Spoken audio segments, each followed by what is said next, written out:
43 vjeçari shqiptar në Itali, Vladimir Topiani, dyshohet të jetë vrarë për motive pronësie, raportojnë mediat italiane. Shqiptari u ekzekutua me armë zjarri mbrëmjen e së dielës përpara një lokali, ndërsa në pranga si autor është vënë 34 vjeçari Robert Shota nga Fushkruja.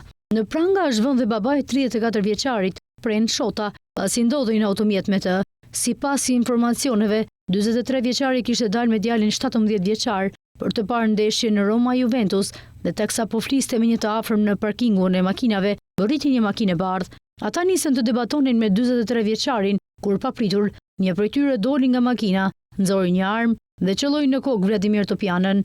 Autori tentoi të arratisej me automjet, por u kap më vonë nga policia.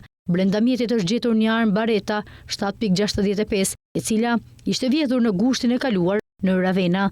Disa ditë para se të ndodhte ngjarja, Vladimir Topiani kishte qenë në Fusharrës dhe më pas ka udhëtuar drejt Italisë, atje ku dhe punonte.